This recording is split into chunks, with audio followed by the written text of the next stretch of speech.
we get started, I think it would be really useful, partly because I want to see if anyone's mind is changed by the end of the evening, to ask you a kind of generic question about where we think men are at in the 21st century. And just as sort of instinctively as possible, I wonder if you could just show me your hands if you think men are in a good place and things are getting better for men overall. I'm going to say yes. And who thinks things are getting a bit worse for men? All right, so I'm just going to show those hands again because I just want to see 1, 2, 3, 4. So actually, at the end, I'm going to ask you if you've changed your mind, and that's just going to be the easiest way to.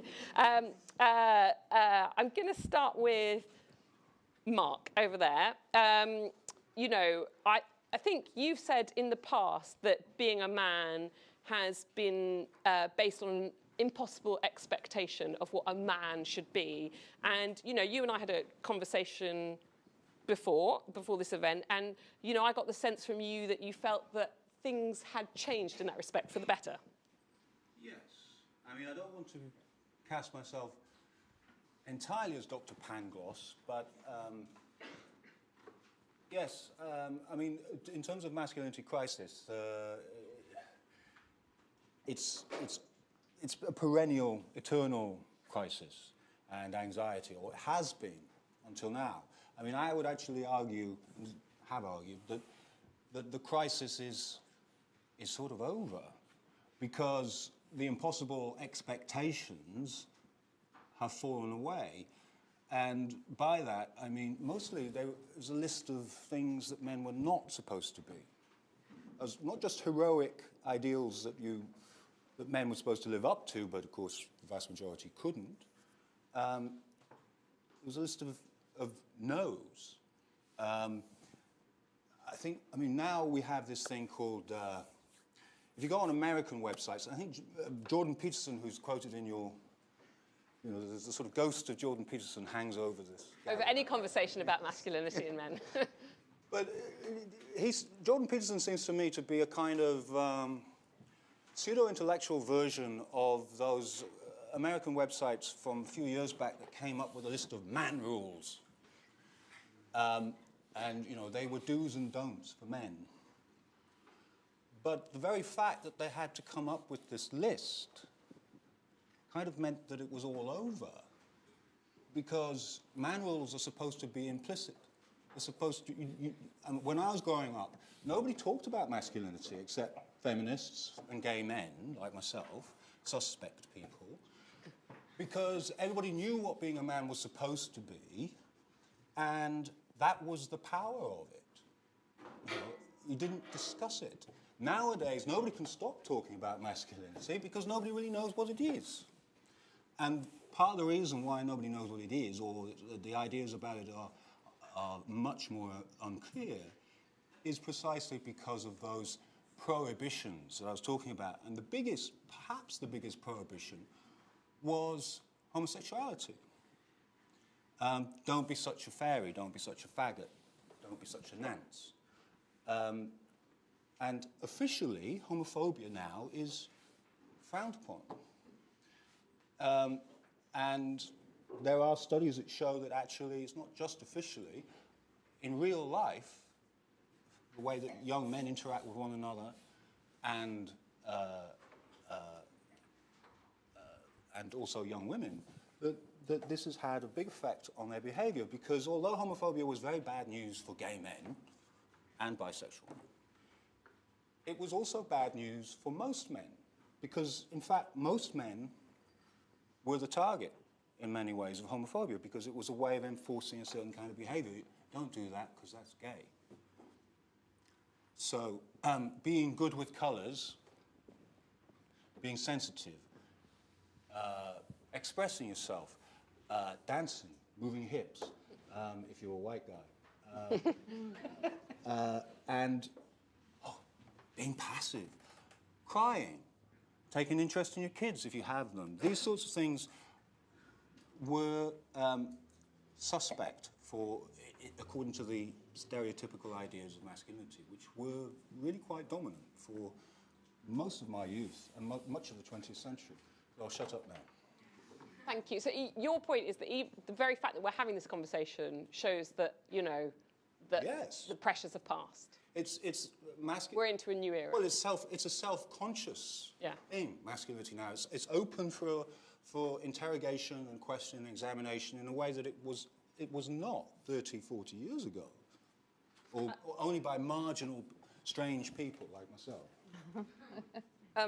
Suzanne, you're a mother of daughters, but you mentioned to me that this means you've had lots of teenage boys in your house. And what you're interested in is the way, you said something to me about how you see in them a pressure to behave in a certain type of way that's actually quite different from the pressure that Mark's talked about.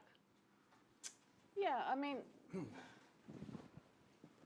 there's some things that Mark is saying that I can agree with, and then there's other things he's saying that I completely disagree with. I've been writing about masculinity for 30 years, and it's been in crisis.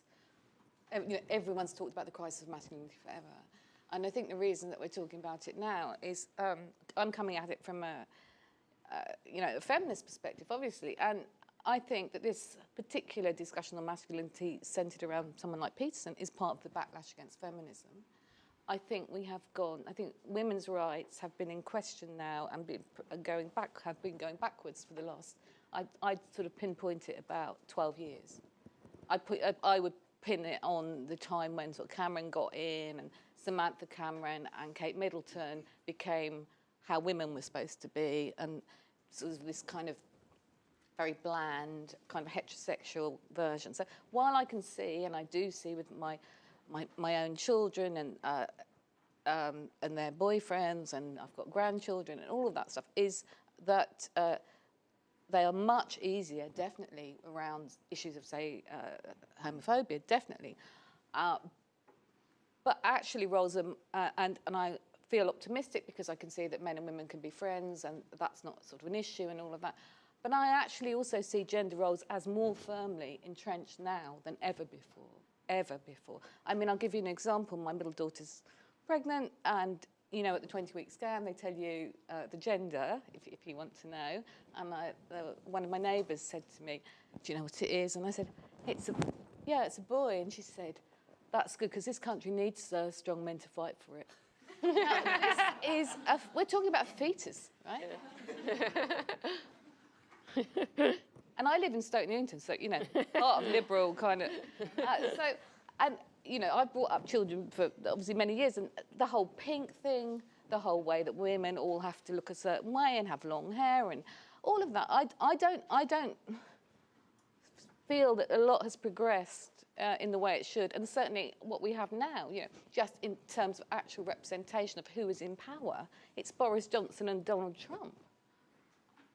Yeah, let's talk about their masculinity. That's a dominant masculinity. You can be as, you know, gender fluid as you like, but that's who is actually in power. That would be my main point there. Okay. Tim, you talk a lot, or you have written about a lot, the plight of masculinity. And, you know, something that you said to me on the phone sort of rather struck me, which was, you know, every time you talk about the plight of masculinity, someone in the liberal media says, my heart bleeds. You know, my heart bleeds for men. What have you got to complain about? Heard your view quite a lot. So you try and turn that on its head and say, what have we all got to complain about by not taking the plight of men seriously? And I just wondered if you would talk through that a little bit. Yeah, so on the one hand, I think masculinity as a kind of concept is in quite a good place, in that men are not boxed in, as Mark was saying. They can be, it's much freer as a man to be who you want to be, whether that's in terms of being more emotional, expressing vulnerabilities. You know, you can say, I'm off to therapy, I'll be late. You know, previously you would have said, I'm off to the osteopath. You know, you don't have to lie anymore about being a bit screwy. In terms of, you know, and in terms of the sort of father that you can be, men can be much more hands-on and loving. So that's all good. But I think the danger is that we see men as this kind of monolithic group where we look at those at the top, like the president and prime minister, and say, well, A, they're representative of all men. Men are doing just fine, and look at them, they're hyper macho and they're representative. I think the men at the top really throw the debate. There is this over-dominance at the top, and there is, at the moment, some pretty retro values going on at the top. But I think for a lot of individual men, it's very different. A, in terms of their attitudes, and we have evolved, and we are more nuanced, and the gender roles are blurring, and the difference between male and female friends is negligible compared to what it used to be, and household roles, it's quite class-based, but much, much more fluid than it ever was. But where it gets tricky, I think, is when I think the crisis that we're in now, the current iteration of the crisis, is fueled by the economy, because men's self-identity and self-worth, for better or worse, is really, really tied to the jobs that they do. And you saw that really starkly in the last recession when there was a spike of 10,000 male suicides directly attributed to the recession. When a man loses his job or loses meaningful work, he collapses quite often. It's a really bad place to be. And in this economy where 78% of Americans, I did an American version of my book, so I was there last week, so those stats on my head, 78% of Americans are living paycheck to paycheck. You're looking at the blue collar jobs collapsing and not coming back. And that economic insecurity creates a very, very dangerous situation, not just for those men, but for society as a whole. Because I think there are sort of two reactions that men have when they're on their economic downers. They either turn in on themselves and become self-destructive in that way that men really can. We drink more, we take more drugs. If you look at the opioid epidemic, it's majority male. There's a self-destructiveness. And then there's an anger and a hatred which can be channeled outwards, which can very easily be directed at immigrants, at trade deals, at women, at others. And it's that pool of anger which I think makes men so ripe to be pushed into backing radical politics at the moment. And I think what I said to you is to really understand men at the moment, you've got to understand the emotion that is loss. Loss is incredibly powerful. It's twice as potent as any sense of pleasure, the intensity. If you lie awake at night and you're worrying, it's often about something that you've lost and don't have the control to bring back. And if you look at what some men have lost, they've lost their jobs, they've lost their identity, their daily purpose, a sense of being part of something bigger, whether that's a union or a workplace or a religion. They might lose their relationships, they might lose their health. In America, mortality is now going downwards thanks to middle-aged men. And when you have that sense of loss, you have that desperation, like a gambler, desperate to win back your losses. At that point, you get desperate, and you're willing to back more radical options. More men voted for Brexit, more men voted for Trump. The AfD in Germany, more men. Bolsonaro, Brazil, very male. And you vote for these, and you back these hyper male mavericks who are going to just turn the table over. So I was saying, what frustrates me is when I get that knee-jerk liberal response of, oh God, men are just fine. Yeah, the ones at the top, maybe. Most men, and think of the men in your lives, probably not. And unless you take them seriously, you're storing up problems for your relationships and the people in your life. But if you want liberal politics, you've got to take men seriously, because otherwise radical politics is going to flourish off this angry testosterone. Thank you, that was really interesting. And I actually really want to come back to that economic point in a bit, but I'm just going to come to you now and say, because I think it's worth, as an academic, I thought, you would be a good person to talk to the difference between maleness and masculinity, which are distinct. Yeah. I think there are a couple of things that are going on here. I think we have a conversation here where difference in terms of generation and class can be flattened out. I think there's a conversation that can take place here very easily where we make the assumption that biology and gender, sociology and class are equivalent. And I think we have to kind of think very carefully when we're kind of making assumptions, because we can talk as if, it's very easy to talk as if all men's experiences are the same. I think there is a quite profound difference, or at least the group of researchers that I belong to and the kind of conversations that we have as a collective are conversations that are really largely about quite big generational differences between pre-digital and post-digital thinking around gender, sexuality and identity. I think we're living through a moment that is very confusing for some men.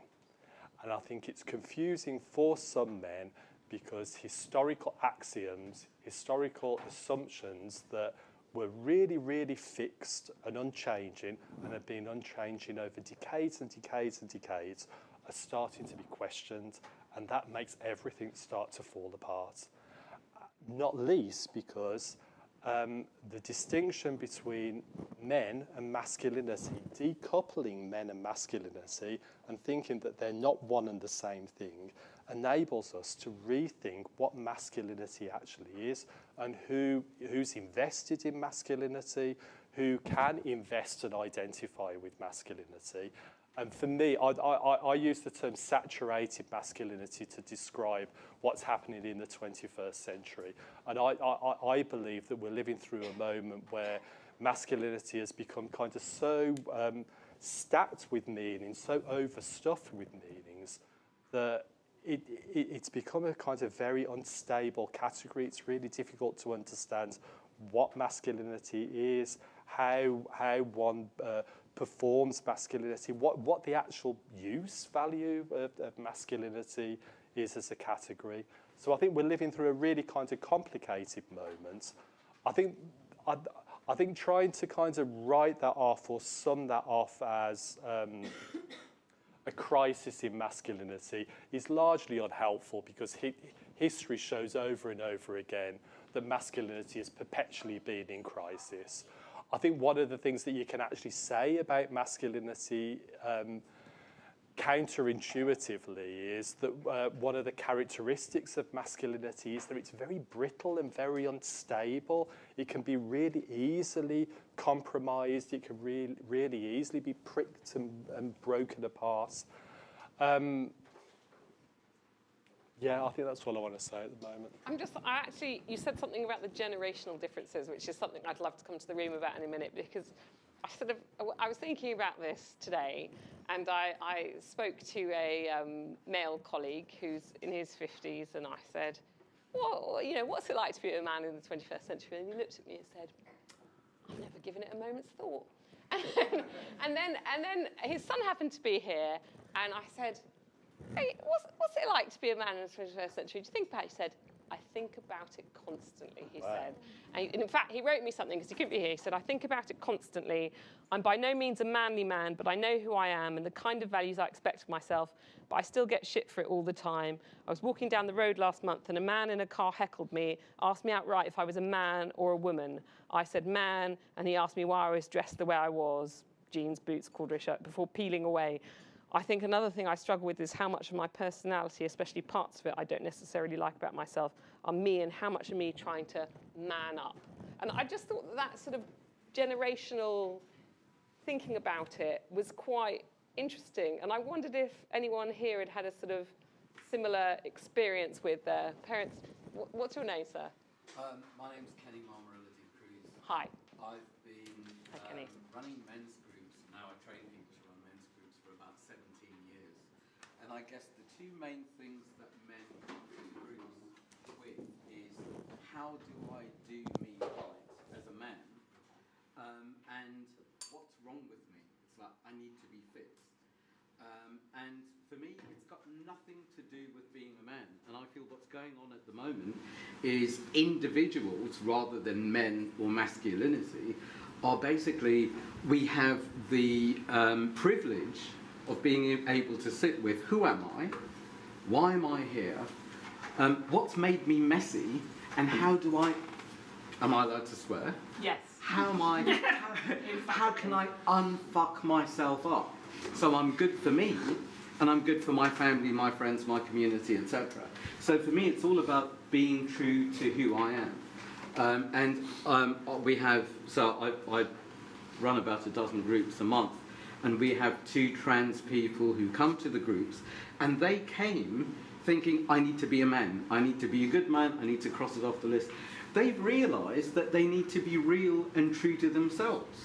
And for me, the difference between a boy and a man, and yeah, the boys are running the world and making a lot of noise as boys do, is I feel the men accept the feminine aspects, which are responding rather than reacting, listening, collaborating. It's not all about competition, it's not all about the noise. It's the yin as well as the yang. And I would say accepting the feminine aspects makes a whole man who has both extremes and everything to pull from to respond in the moment to life and what's going on. So it's not about doing man or doing it right. It's about being true in the moment and existing irrespective of genitalia. I guess my worry would be that the people who come to those events are sort of self-selecting, so they're already thinking about that, and yet you've got these people down the road shouting at someone just because they've got a sort of slightly different, you know, attire. Are you a man or a woman? You know, are you gay or whatever? And you know, is just the people having the conversation are themselves the only, you know, is there actually a change going on? Would be my question to the room. What's your name? Sorry, please do introduce yourself. Fabio Contreras. Hi, Fabio. I'm a 21st century millennial man. Thank you. I think we're in like a point of transition where we're just dipping our toe into the pool, and I think we're still not like in a state where men and being feminine is really fully accepted, because I think nowadays we have a choice whether you can be a manly man or you can be a feminine man, and for most it is quite a confusing state to be in, and I think they have a choice to either be a manly man or a feminine man, and I think the easier route for now is to be a manly man still currently, and people that are mostly homosexual men, they're the ones picking the harder route of being feminine and aspiring to their true qualities. And I think it's still hard to be a homosexual nowadays, but it is getting much better, and we're just going through a transitional phase. So I think over the years it is looking much more prosperous for men who are questioning their sexuality to be free. Can I just question this whole idea that feelings are feminine? I just want to say that feelings are feelings, and we all have them, you know. I don't agree that men need to get more in touch with their feelings. I think the world is dominated absolutely by men's feelings. I live in that world, okay? That was yeah. I mean, men's groups, but yeah, go to therapy, all of that. No, I'm not laughing at it. I'm in training myself as a therapist, but so I'm not laughing at it at all. I wish more people would do it, but just this basic identification with of feelings of femininity, I would question. Just as I would question Tim, your assertion somehow that testosterone and economic value is connected. I think that's socialised. I don't think that's got anything to do with hormones, and I think that men losing power is frightening for men. Definitely, it's really frightening when men start losing power, and it's really fucking frightening for women. Yes. That's what I want to say. Just to pick up as well, I do think there's more of a grey area. And if you look at how fatherhood has changed, in the 1970s, guys were spending an average of 5 minutes quality time with their kids a day. It's now up to half an hour, you know. It's improved. But if you look at if I look at how my friends parent, and I look at how our parents parent our fathers parent, it's a sea change. The emotional connection, the time spent with kids, the level of engagement, and I think that does speak to a wider.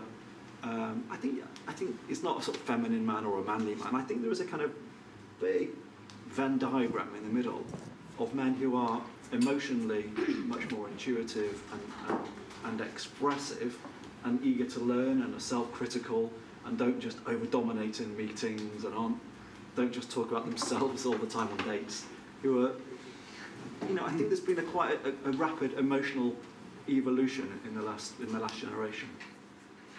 I just want to go, there's a couple of graphs that I thought would be interesting to introduce if they are there. Are they there? Sorry. Magical graph person. This is the percent of men who feel a lot of pressure to, you know, join in when other men are talking about in a sexual way, how many sexual partners they've had, be willing to throw a punch. And this goes back to, is it Jacob? Is that, have I got your name? Sorry, what was your name? Fabio. Fabio, sorry. So sorry, Fabio. Got that completely wrong.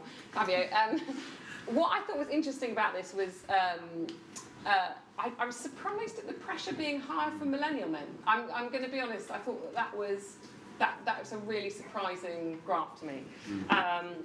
And then, you know, speaking to your point, Tim, about the men spending more time at home, we've got another one, a magical graph change, which is, you know, the change in breadwinning, which I think is quite an interesting area, and certainly within your notes there's some interesting stats and facts in there. You know, marriages with breadwinning wives often less satisfying and more likely to end in divorce. I think that's quite an interesting stat. And then what's the next one? This is again to your point about male mental health and the rate of suicide, which is higher for men than women. You know, Suzanne, you know, your point about how the economics, you know, that men feel the sort of pressure to earn and the economics, that's it being socialised. It is socialised, but it's also true. I mean, that anecdotally, I see that amongst my friends and in my own relationships, that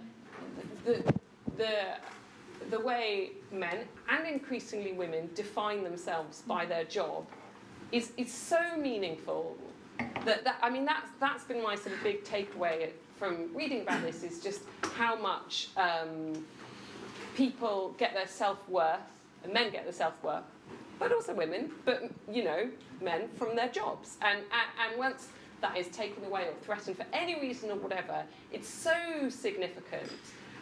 It sort of begs a question about sort of society. Was there a hand here? It's my lovely colleague. Hello, I'm Liz. I also work at Tortoise. I feel really anxious and a bit upset in this conversation. I didn't expect to have that feeling, but I do. So let's see if I can get to the point without my voice. So I was married 10 years, and my husband and I separated at Christmas. He has raised our children, and I've done them.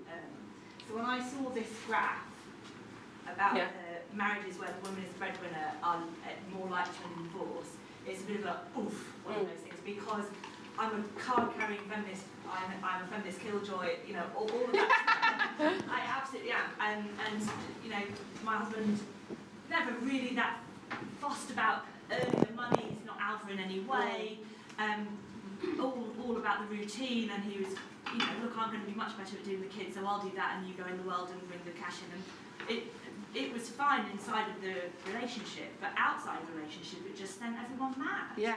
And it wasn't just the mums and dads that thought it was weird, which you might expect, as much as they tried to be nice about it, but it was also his friends and my friends, and everybody tries to sort of say the right thing and do the right thing. It just, everybody thought it was weird. And we're, you know, not old. I know, and I've had a similar experience, you know, when we went to, I lived in America, we sent on a position for my job, and someone said to my husband, "Oh, that's just further pushing you down the emasculation path." And I thought, why would you say that to him? It's such a strange thing to say. I mean, there's just so much pressure outside, and you know, again, this is London. This is, you know, pretty sort of liberal. Just does anyone else? I mean, men in the room, do you feel this pressure? Nobody feels any pressure. I don't believe you. I've definitely felt the pressure, but I feel, I wonder whether I'm quite different to a lot of people here because I'm not middle class. I'm a refugee from Uganda. I didn't have a great education. I was brought up in an all-white community in Wales. I was riddled with mental health issues from OCD, Tourette's, body dysmorphia, etc., etc. And I had it stacked against me. And there's something in my fabric, from my lineage, from the Welsh people I was brought up with in Fishguard, that men work and provide and protect. And it's as simple as that. Another thing that I find quite different with myself is I have quite an extreme and dramatic story. At least it's extreme and dramatic for nice middle-class people. Where, for me, it's just my experience.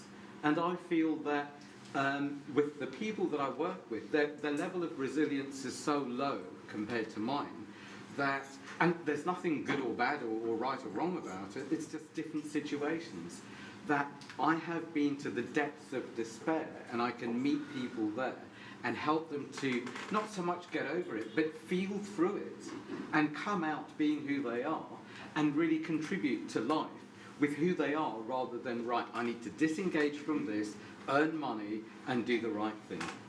Thank you. I'm going to come to this lady at the front and then... Sorry, at uni we actually had a module. What's your name? Maria. Hi. Maria. At uni we actually had a module that examined sort of the development of gender throughout time, and I did literature, so we were looking at literary figures as sort of like scope into society at the time, like Madame Bovary sort of being male, wearing male clothes, like that kind of thing. And someone actually put their hand up and was like, and it came up and someone put their hand up and was like, I think that men feel more pressure to have a job because they're physically stronger, so they used to go out and hunt, and women sort of would be the ones to stay here, which is actually quite a lot of people started nodding as he said that, and like, oh yeah, like, we are hunters indeed, kind of thing.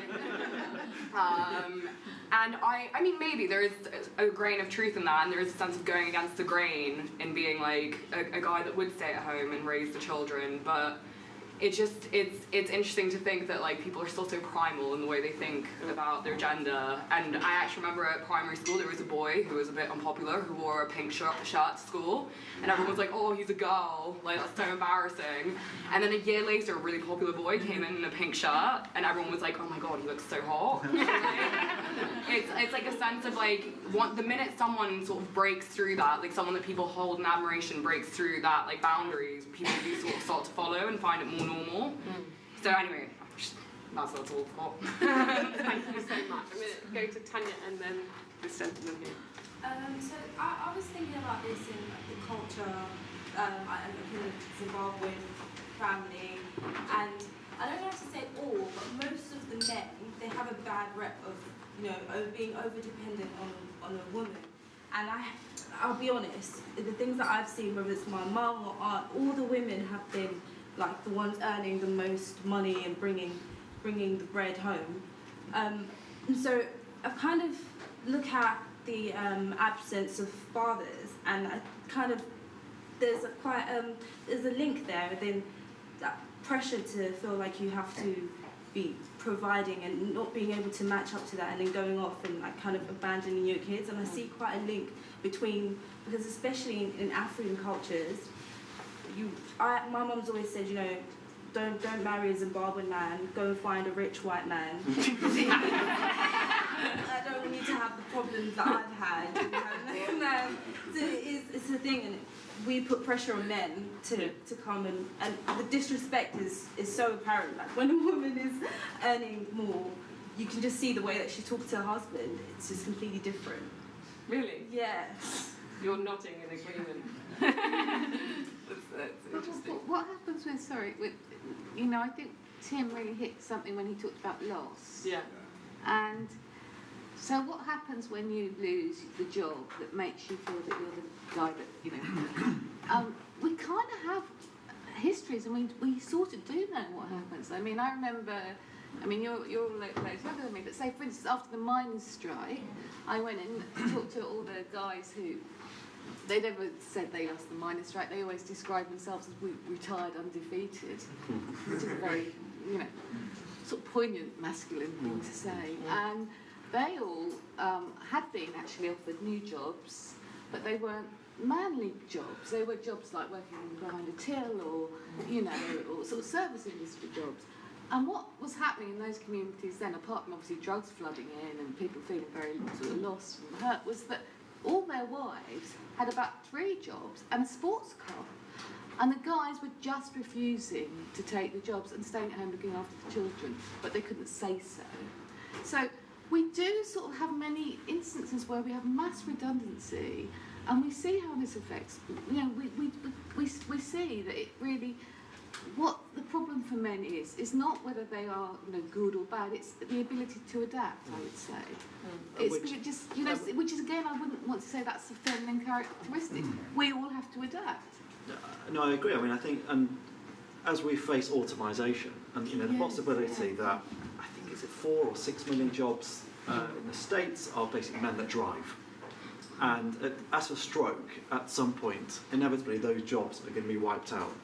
So unless those guys are willing and able to reskill for jobs in the new economy, we're in a whole host of trouble. I mean, the problem is that the jobs might be, you know, monitoring an AI software during the day or working in a call centre, and you're going to feel very boxed in and emasculated by that sort of thing. But it is really about skilling up men to be able to deal with the next economy, and boys as well, because boys are really failing at school. They're doing much worse than girls, and they're 6 times more likely to have ADD, and they're, I think, a third less likely to go to university now because the educational system just doesn't suit boys. That, you know, boys boisterous and they learn actively, and when they tell them to sit on your hands and be a good boy all day, they don't learn that well, and they get seen as being unruly, and then they get written off. So I think it needs a kind of wholesale change to education and to skills, and men have to go along with that. You know, we can't just kind of sit and sulk and say, I'm not doing that job, or why has my wife got a sports car? I'd say very much as well, one of the skills there has got to be social, and a lot of boys, leave alone men, and this is for me nothing to do with age, just are scared of other people, don't know how to communicate, especially the millennials these days, making eye contact, asking someone out for a date. Any connection can be very scary, and there are a lot of so-called male industries where this is my box, this is how I do it, I don't need to interact with people, I don't need to be vulnerable, I don't need to communicate, I know what to do. I'd say,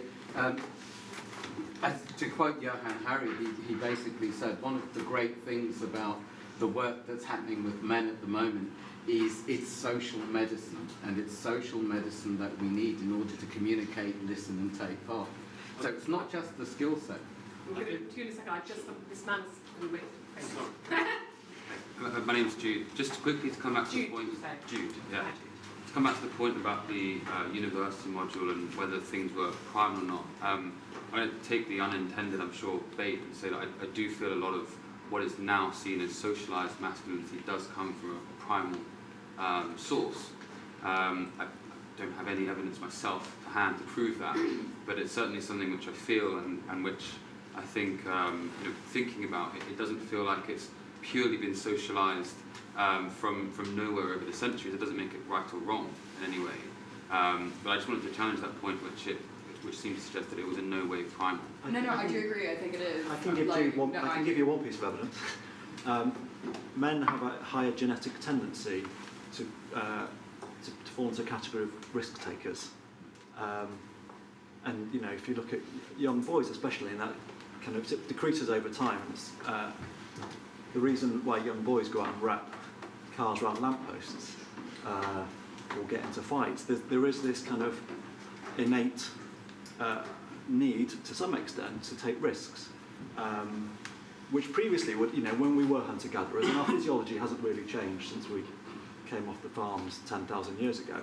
By the way, when we were hunter-gatherers, there was gender equality. Cavemen and women, sexism wasn't a big deal because it was based on the amount of calories that we gathered, and women would, as I understand it, be kind of very good at getting fruits and berries and nuts. We'd go off, come back, so close to getting that wildebeest. We just got away, got anything to eat. And it was farming that brought in gender inequality. So farming basically fucks all of us because it brought in expectations and everything else. So But there is some My point was literally, I do actually agree that there is obviously a grain of truth in that men traditionally would go out and get food and whatever, and that's probably stuck going through time. But I do think society has like just evolved. We like don't. It's not survival. Like we don't need. But there is some socio-physio biology going on as well. Yes. Not to completely fall back into this, but there is some of that at work. Okay, I'm going to go to the woman at the front and then. It was just something that you said about asking women out in communication just sort of struck me as a couple of incidents recently that slightly blown my mind, which is that a friend put on Facebook that she'd been reading a book in a park in her lunch hour, and 3 different men came up to try and chat her up. And a guy put underneath, maybe they're just trying to chat you up. And she's like, what about me sitting in a park reading a book as an invitation to be chatted up? And I was talking about that to a male friend, and he could not empathise at all with her, because he kept just saying, but like, he really believed that he had the right at any point to go up to any woman and talk to her, couldn't empathise with her situation. And he said, but what if she's the one? Then an incident happened to me. I know, an incident happened to me. I'm sat at a bus stop, it's midnight, it's the middle of winter, I'm trying to get home, probably a bit drunk.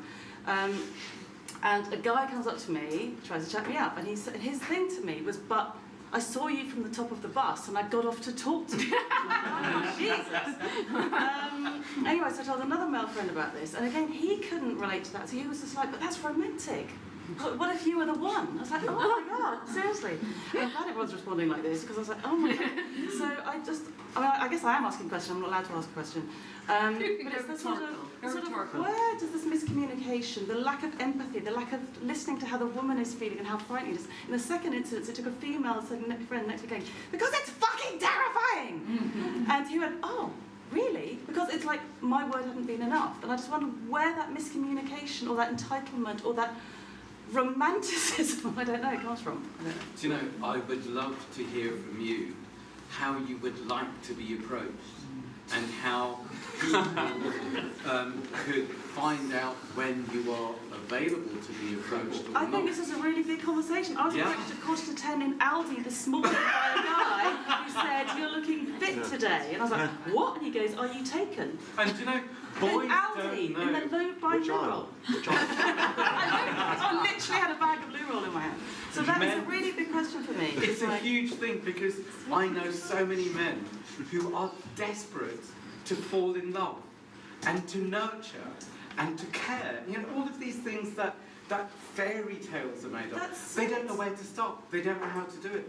And they will go to, I don't know, pick up artist nonsense or get addicted to YouTube or act like some idiot using cheap lights because it's all they've got.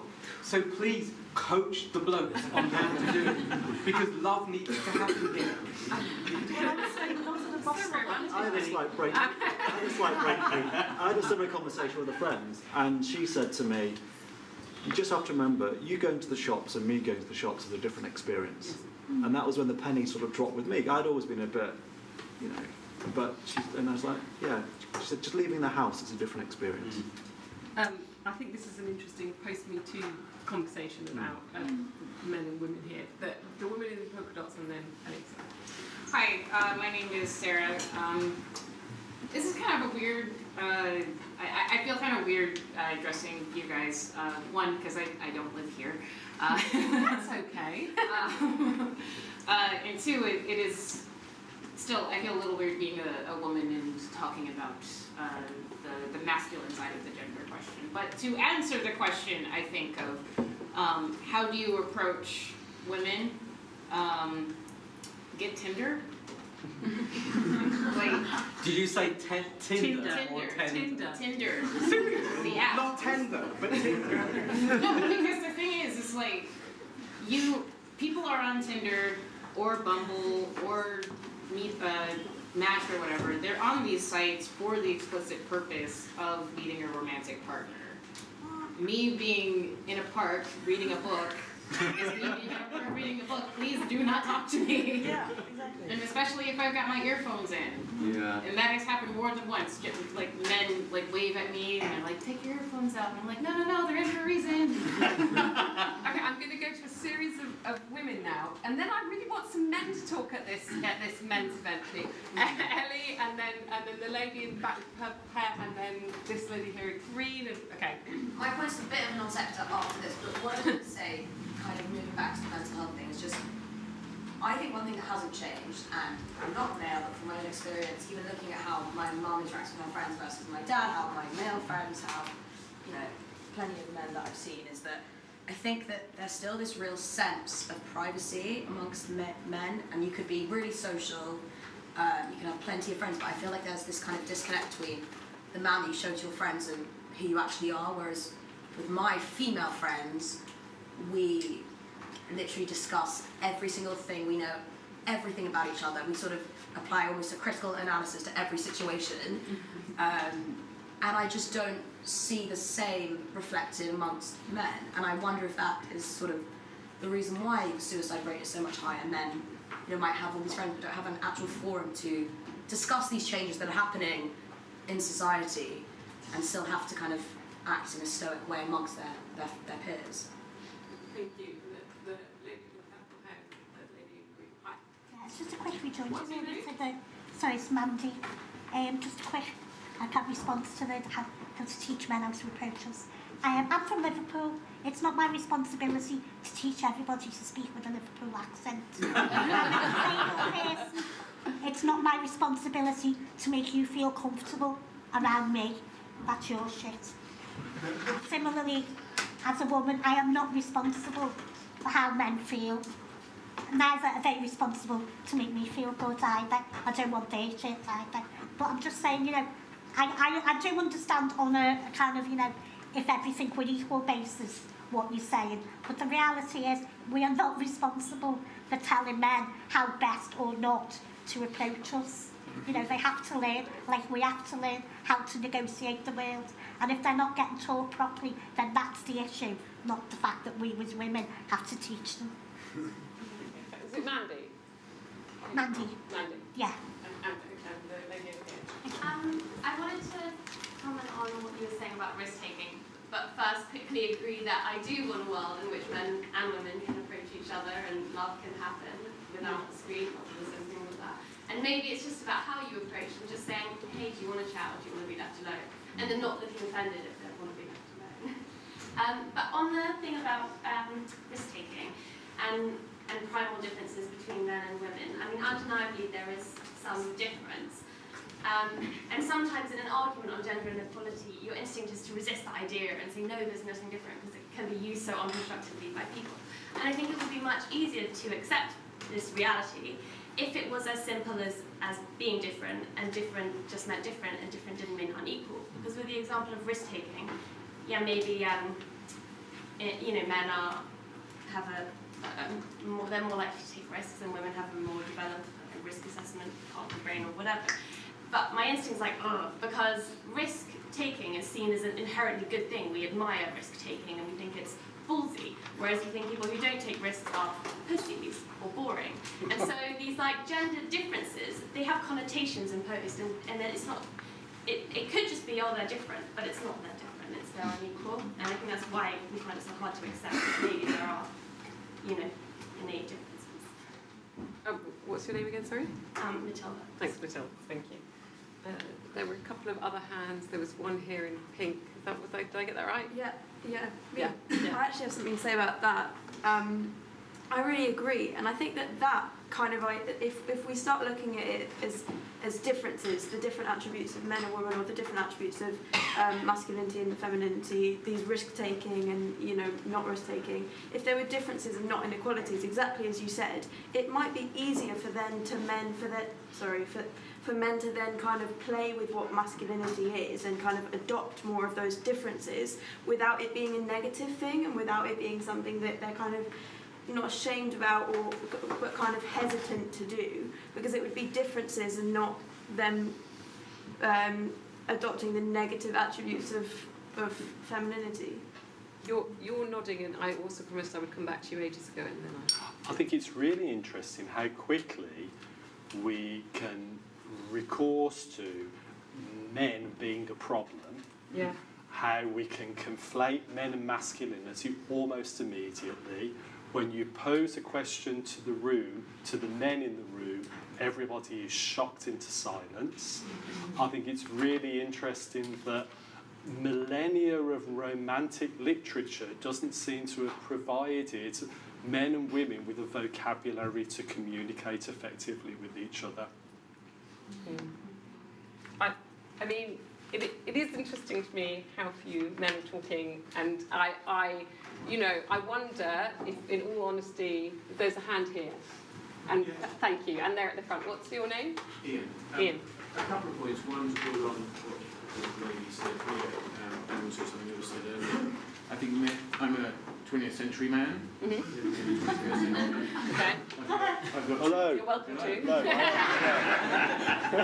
I've got 2 millennial boys, so I'm kind of the reverse of you. You've got 2 daughters, and I've got 2 sons, so I've seen it a little bit from theirs. I think it's changed a little bit, but only a tiny amount. Men I interact with, like me, are stoical. We meet up in a pub, for example. How are you? Fine. How's the job? Fine. How's the family? Fine. We're done. You like it?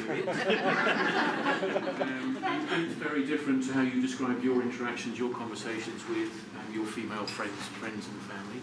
And it's only possible to go beyond that with a very small set of people, men I know, in very safe circumstances, because it's a question of exposing myself, and it's a question of what are they going to do with this information. I'm not used to having this sort of conversation. It's a little bit easier now because I'm at the age when things are falling off and stopping working, and they are too. So we've got like hospital visits to talk about. So there's a little bit of emotional things there. So when you're how are you feeling, there is actually something to answer about, which is fine. We had a conversation in the doctor's waiting room. A friend of mine said, "Oh, how are you? Fine." We can't be fine. The doctor.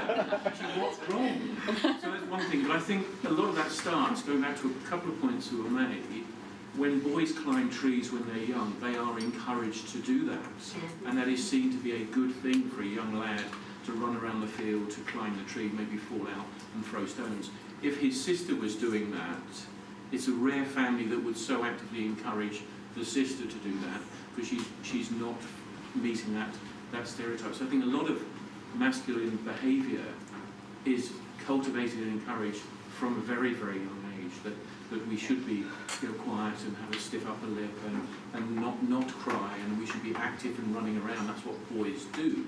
So I think things have changed, but only a little bit. Thank you very much. Just give you one explanation slightly. When I've done some of these sort of forums before, and men have been really reluctant to talk as well. Yeah.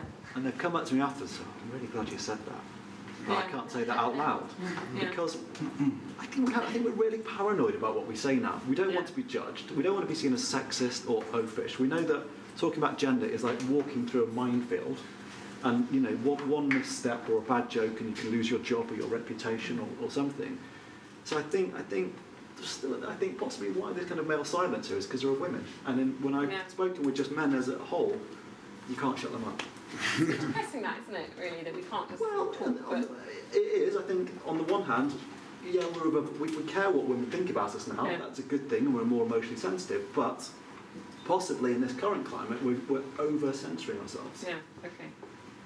The gentleman at the front in the blue check shirt. Hi, my name's Edward.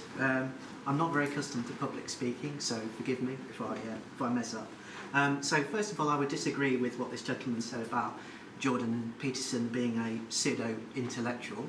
My understanding is that he's a clinical psychologist. He's run a clinical practice that helps both men and women, and that he's got a very good grasp of the scientific literature on the sex differences between men and women. I think that one of the things that's come up in this discussion is gender roles. I do think that is definitely a big part of it. I mean, in the past, I think it's very true to say that men and women did have relatively rigid gender roles compared to what we had today. I think that there was a perfectly good reason for that, which was that, in the past we lived much shorter lives, there was a lot of poverty, and I think just men and women decided to have a straightforward division of labour where you know, the women's domain was raising children and the men's domain was raising money. And I think that both men and women had responsibilities in that regard and also took risks. You know, women took risks in childbirth. Women had a lot more children in those days, and before, let's say, the National Health Service, you know, that was something that was a big deal for them. If you think about working class men were doing, if you think back, you know, men were doing very difficult and dangerous jobs. If you think of coal mining, you know, there were a million men, well, I'm not sure if they were all men, but there was a million people in coal mining. And if you think of the shipbuilders and the steel workers and the railway workers, you know, all of these men were doing very difficult, dangerous jobs in order to feed their families, basically, to put a roof over everyone's head and food on the table. And that, I think, is, you know, so men do define themselves by their work and their job. But I think that, so I think that those roles did work to a degree. I understand why people hanker and say that that was some kind of golden age or whatever. But when it comes to feminism, I think that, you know, I think I'm generally somebody who is very critical of feminism these days. But I do think that the feminist movement in the 70s, 60s and 70s performed a valuable function in pointing out that we'd reached a level of our civilization where we could afford to make gender roles more flexible because we have technology, we have the birth control pill, and all of those things that allow people more freedom.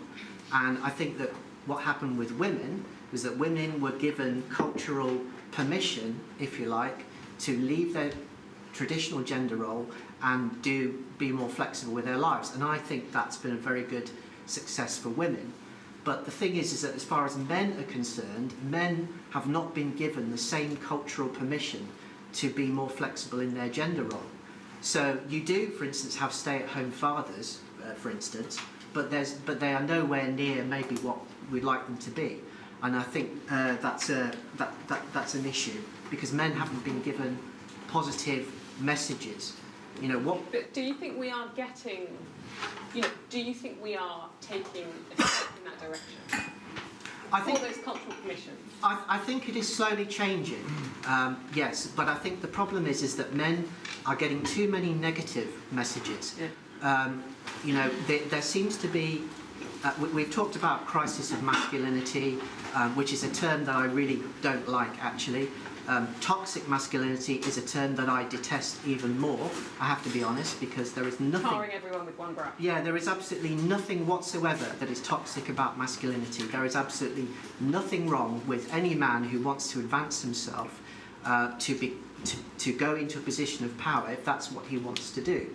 I don't see anything wrong with that. And masculine traits such as strength and stoicism and bravery and assertiveness and confidence are all good traits to have. And in fact, many of those traits are good traits for women to have as well, actually, if we're talking about the blurring of lines there. And I'm just going to stop you because the flag's gone up and I have seen a couple of other hands I just want to get to, but thank you, and thank you for your honesty. And actually, when you said that thing about Jordan B Peterson, I saw lots of men nod, and I just think that's quite interesting because, you know, there's been this sort of divide around Jordan Peterson, and I think it's possibly because he says things that people think that they can't say.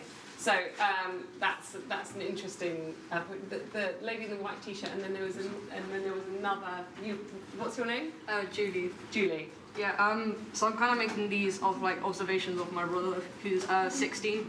So he's a Generation Z kid, and I feel like there's kind of a generation gap in the way that people interact with the idea of masculinity, but I don't see it in my brother because in terms of the economic breadwinners in the family, my mum has lived in a culture where everybody's a breadwinner because they're all expected to make a contribution to earning money into the household, and we kind of have that same idea in my house. So we all have a job to earn money, but my brother has these kind of societal pressures to be a man. So he doesn't currently live with me. He lives with my uncles because he says it's a manly house. Wow.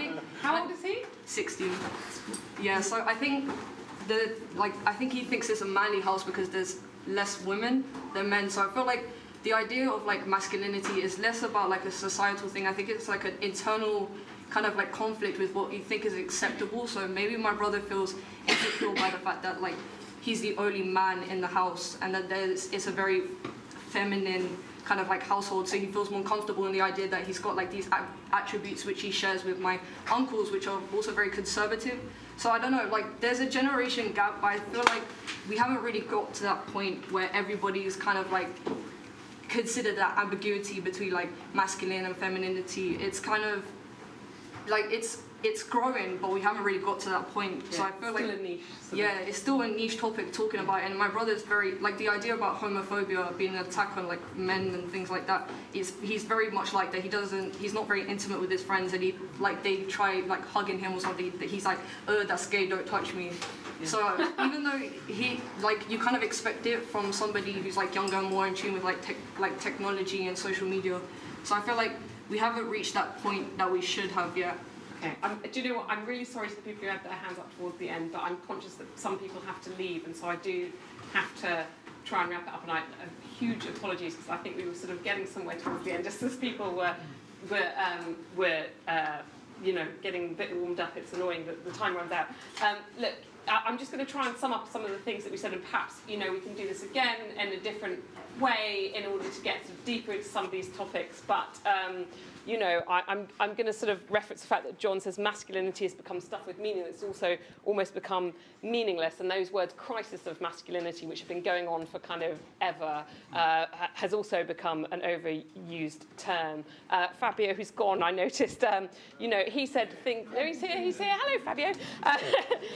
You know, he sort of seems to say things are changing slowly. And Suzanne, you know, you've had that experience as well, but you know, I was struck by Liz's story that outside her relationship, you know, there was incredible pressure on their unconformist sort of gender roles, and you know, I think that the tone of this evening is things are kind of changing, but they're kind of not.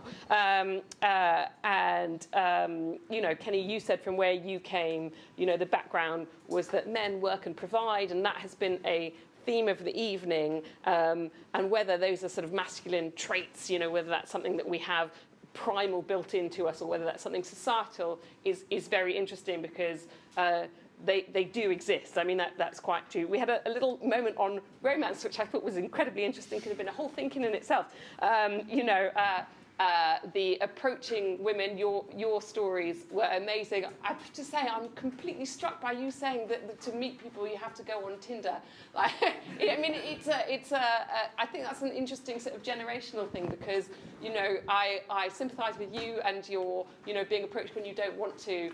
But there is something a little unromantic about that. You know, I can't help thinking that maybe I'm myself too old-fashioned. You know, it is interesting how quickly men were sort of shocked into silence in this conversation, and I sort of feel responsible that perhaps I didn't bring you out properly.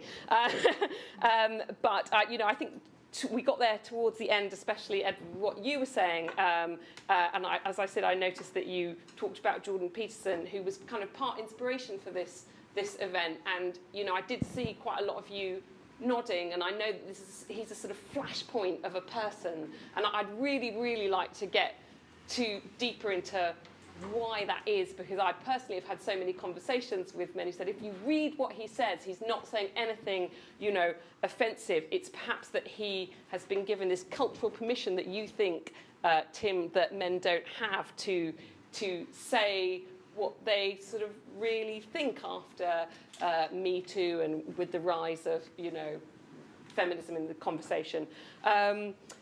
You know, this sort of so-called masculinity crisis, it sort of feels to me like it is an opportunity. It is a time when we could break down and have these conversations, and, you know, perhaps men could talk about feelings a bit more than you do. Your anecdotes were, you know, sad but hilarious. You know, fine, in the hospital, still fine, everything's fine.